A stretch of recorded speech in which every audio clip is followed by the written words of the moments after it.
Let me add a caveat, because I think what I've heard from all three of you, correct me if I'm wrong, but whenever you do scanning, you're already doing scanning twice. You're using Matterport for the as-built photography and visual documentation, and you're using a much higher end LiDAR scanner for the scan data.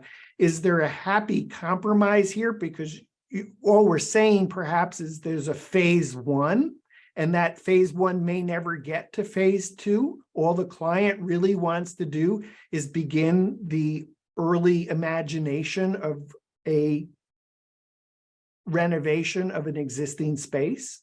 So from my end, as providing just raw data to architects and engineers, mechanical contractors, honestly, let's say we're talking about projects 20,000 square feet and smaller on average for 75% of our work. My time delivery is still going to be a 48-hour turnaround to give you both products. And the price difference on a small project like that is, honestly, we're not even talking the cost of what they're going to use to cover the project in RAM board when they go to work.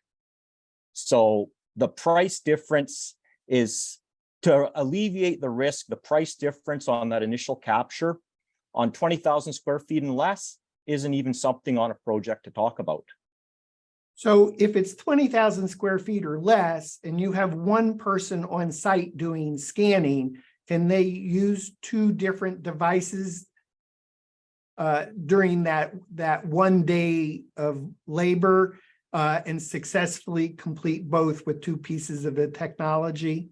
Is that the right way to ask it? I'm going to assume that you have a day rate and you're not going to do anything less than a day, and therefore you still have the time to use a second scanner. Is that and brutal honesty on those projects, interior projects, 20,000 square feet and smaller, I'm typically just giving them the Matterport and not even saying anything about it.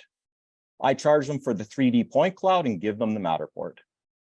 And I actually just transfer them the Matterport tour. I don't even charge to host. It's here's your point cloud and here's your Matterport, and I've given you the correct data. It's up to you now. So I think what I'm hearing is that if I place an order with 3DLS.xyz, I'm buying the hamburger and the French fries are free. Yeah, the Matterport's free. On the smaller projects interior, yeah, we just give it away.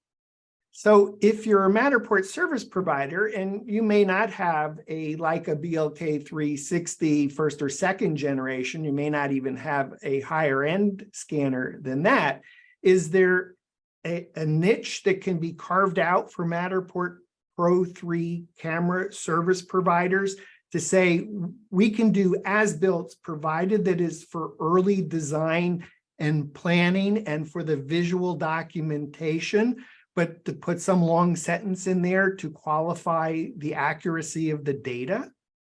The long sentence is important, and this is what people don't realize. An off measurement on that preliminary data could be delayed occupancy permits, of which when you go to arbitration, they're going to look at you as a service provider and say, was your data suit for purpose that you delivered it? And you can't stumble on that answer. And if you stumble on that answer in arbitration, your firm will be sued for all delayed occupancy, related redesign costs, related rental costs to other businesses that were waiting for occupancy, and possibly even lost revenue of those other businesses. So that's the big risk. We're talking about, let's say, a $5,000 job, and you're going to risk 10 million in arbitration. So for me personally, I just won't deliver it because the arbitration risk is far too great.